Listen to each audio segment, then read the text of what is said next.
On the drive towards Marikana, I thought I'd reached it. I'd never been there before. I thought I'd reached it because there were all these armored vehicles, police armored vehicles and private security vehicles with fully dressed tactical guys in uniforms I'd never seen, military gear, no policing gear. It was all automatic, semi-automatic rifles, the R5s and R6s. And I stopped there thinking I'd reached the kind of front line of the police, but they were all eating and having a pee and, the passing time. So I kept going and eventually got to the right spot. And it was clear that this thing was going to be a huge conflict.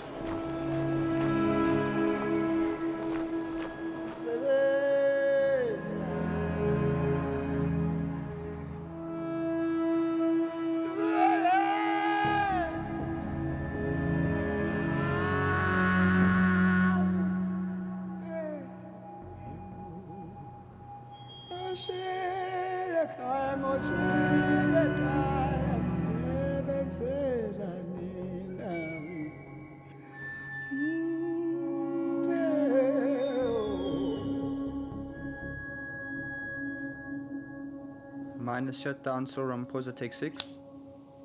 One person who commanded the respect of all parties and who might have been able to resolve the conflict was Cyril Ramaphosa, because the former mine worker leader is now one of the most influential politicians inside the ruling party.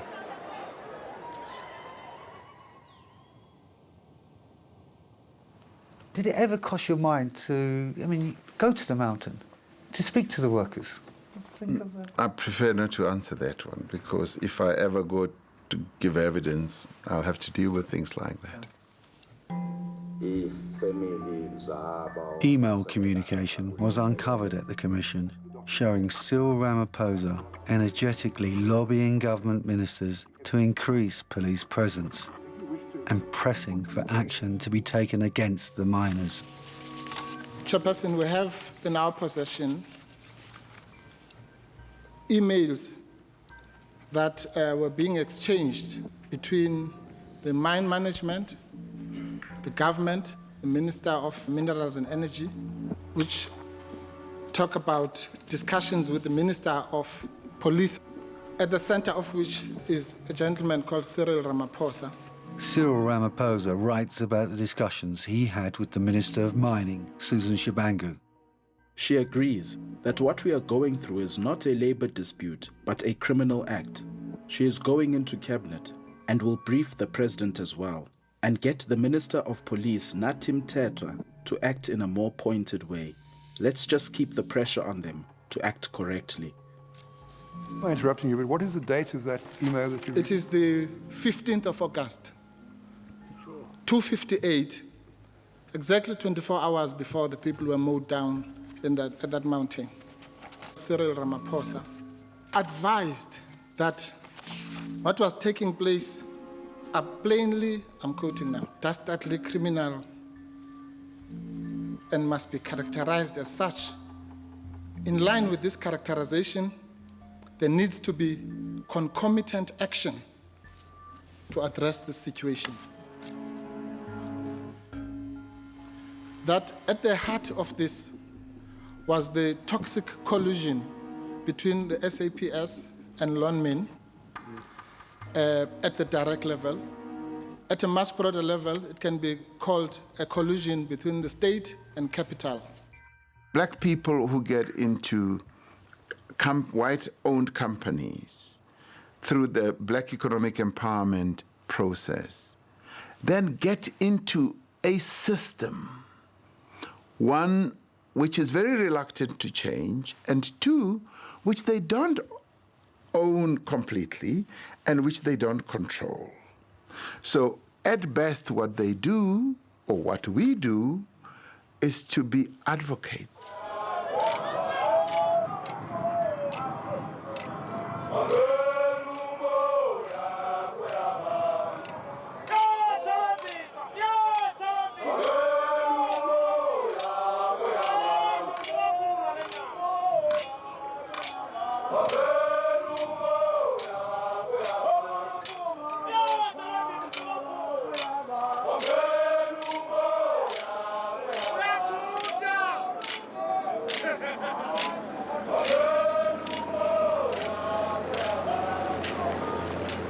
After the radio broadcast, Joseph Matunjwa, the leader of UMCA, arrives at the mountain with the NUM leadership in an attempt to persuade the workers to return to work, on the basis of a commitment made on air by Lonmin management that they were now willing to talk.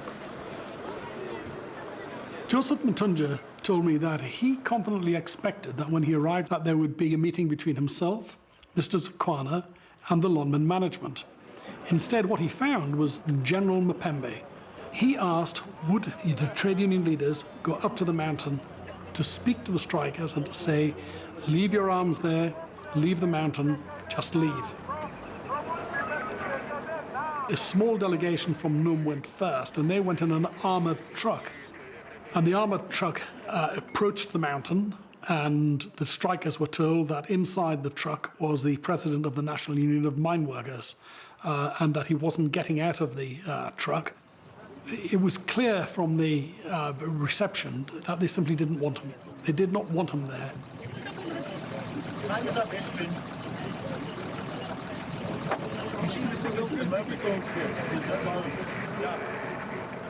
Well, Joseph had a much better reception. Again, he was not allowed by the police to get out of the armoured truck.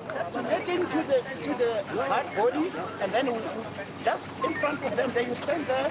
No, what inside. What we simply say, you can come with you in the other, but we'll just walk. On our own, we just go and talk to them. No. The general decision was no. These are human beings. Sizawukhokhela ku. Sithema simxelela kumqashi kuba uma abasebenzi bazawufinyelela ukuya empangelweni lezi khalo zabo okanye lezinto ezitya umuzi uzawuthethisana nenyunyani yabo nangestructure sabo abasikhethileyo de ukuba lezinto nizifunayo zifinyeleleleke kuzo. He made headway, and the strikers came to him and said, look, it's late in the day, it's getting dark. What we'd like you to do is to come back at 9 o'clock in the morning. But more significantly, he was telling them that if they were to leave the mountain, then management would address their grievances. In other words, at least speak to them.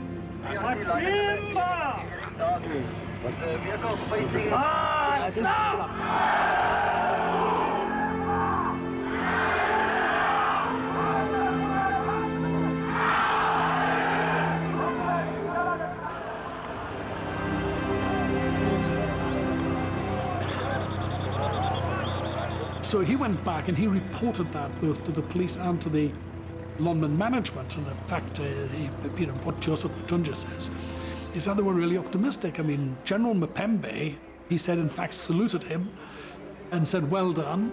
And one of the other Lonmin managers said, yes, congratulations, maybe we can do that. And so there was a sort of chink. There was a light there. There was something that could be developed.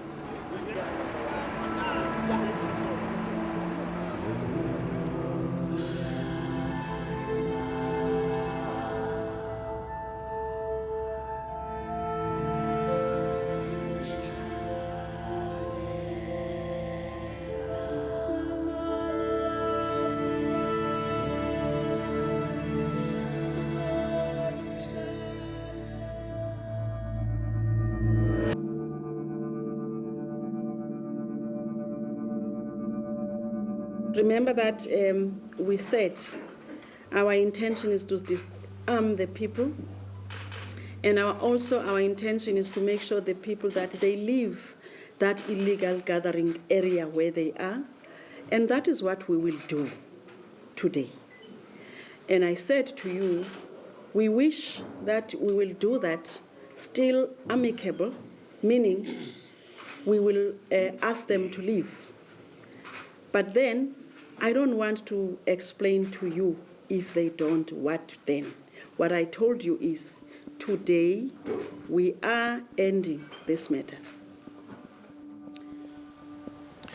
Well, we have statements from the National Commissioner and the Provincial Commissioner which make clear that the night before the provincial commissioner had informed the national commissioner that if SAPS could not persuade the strikers to lay down their weapons and leave the Kopi by negotiations, she would issue an instruction for the strikers to be dispersed.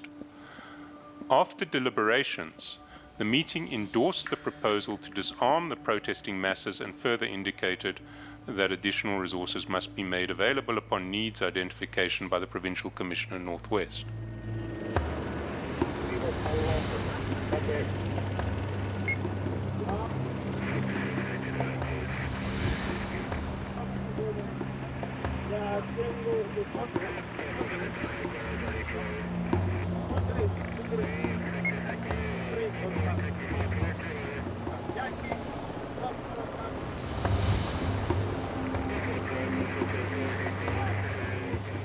The most foreboding indication of the intentions of those who placed an order for 4 mortuary vans from the morgue. What else are you anticipating? It's a statement of anticipation of what is going to happen. Can we now please move on to the morning of 16 August 2012? We then requested one of the security to call Mr. Kwadi and to advise him that we have arrived. As we were inside the office, he said he doesn't have a good news for us. He was referring to the commitment made by the management that once the workers renounce violence, leave arms, and return back to work peacefully, the management, we will engage to their grievances.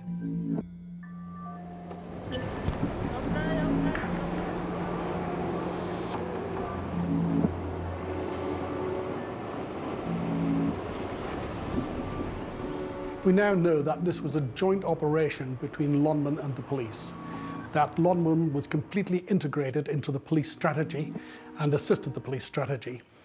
It provided a senior executive to be part of the police team. They briefed the police officers and senior generals at least once every day. They provided helicopters and went out on surveillance expeditions with the police. They provided detention facilities. And at the very end of the day, after all the killings were done, they provided the Lonmin game farm for the debriefing.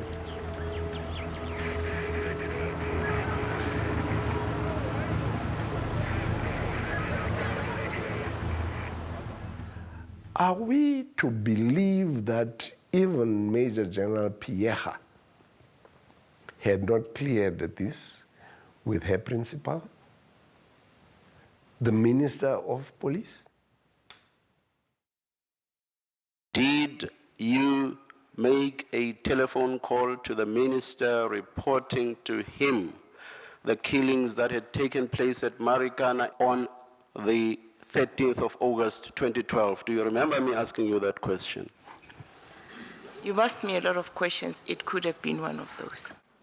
General, this is a simple question. Are you suggesting that you do not remember, for a fact, you do not remember me asking you that question? I have had a number of questions from you, and that could have been one of those. Killings on such a large scale, would that have been a matter of concern to your minister?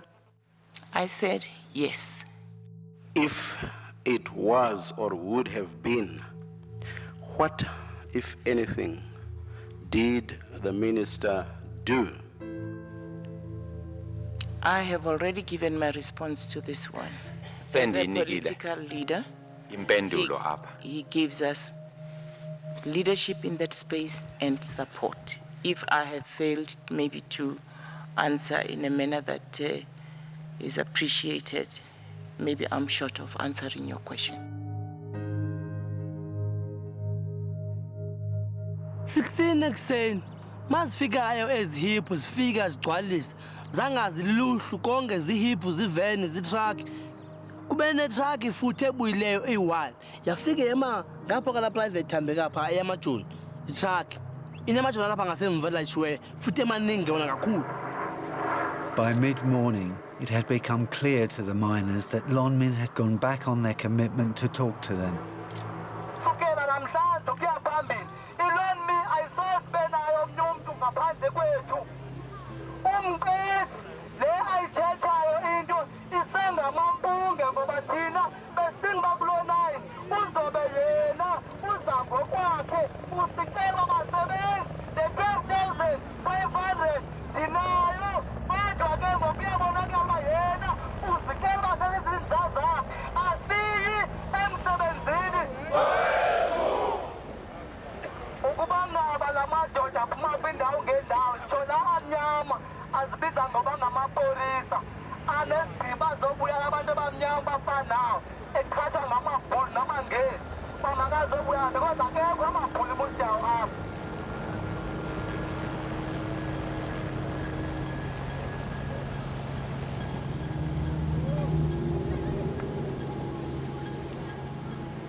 Tinafuna hamba lapha kayena nathina ukuthi thina phelisana ukuthi kanjani wena kubani wena sala nalo nakhona noko lamaphoyisa noko thina futhi yena qathi yena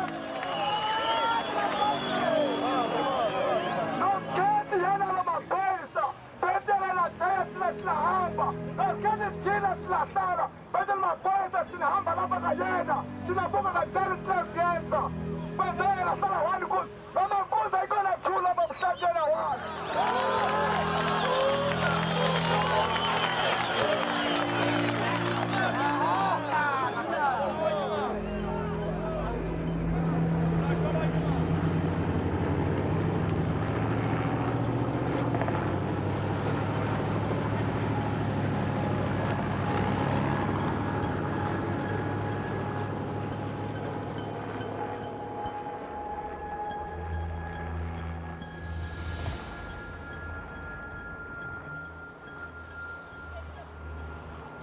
The question I ask you is this. The decision that you say you took to implement stage 3, was that decision taken because there had been an escalation? Or was it taken even though there hadn't been an escalation? That's the question. What's the answer? Chairperson, according to paragraph 23, no escalation, but what... Fine. So your answer is the decision to implement stage 3, which you say you took and conveyed to the Provincial Commissioner, was taken not because of escalation, but just the fact that even though there wasn't escalation.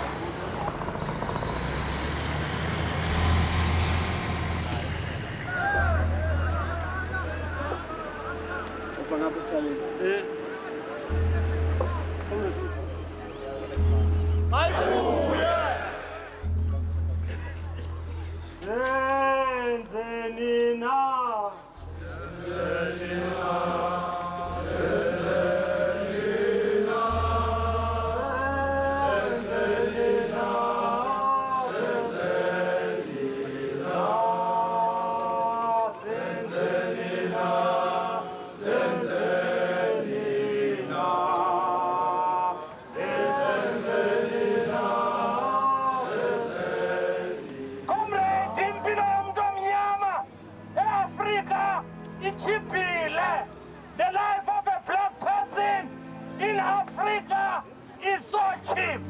Bayosibulala, basigqibe, baphinde futhi bathola abanye, babafake, bababhadale lemivuzo engenzi into empilweni zomuntu omnyama. Okungukuthi siyobe sihlulekile, kodwa amakapitali yoba yiwona winayo. Kodwa sinendlela esenikhombisa yona ukuthi nayo indlela kufanele kuhanjwe ngayo. Siyaqala-ke bafowethu, odadewethu, bodada, ndiyaguqa ngedolo, ndiza kuni nginento yalutho.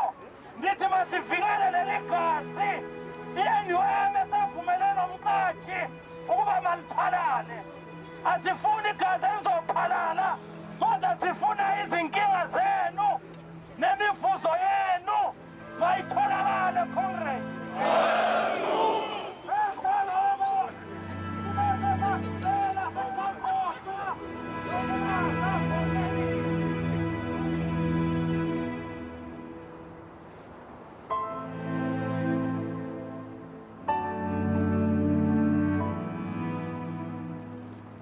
still remember vividly the face of those workers.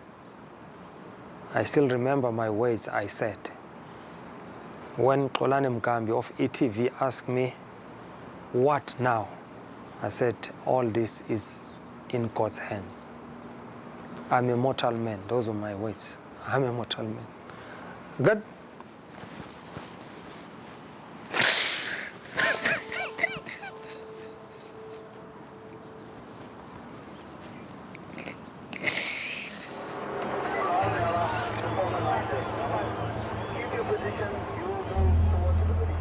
Immediately following Joseph Matunjwa's passionate plea, over 1,000 miners decided to leave the mountain and make their way home.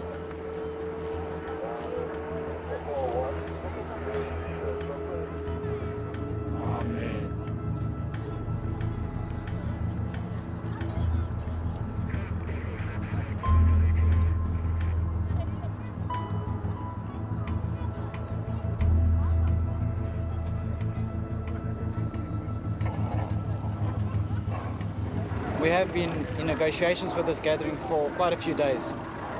And part of that was that certificate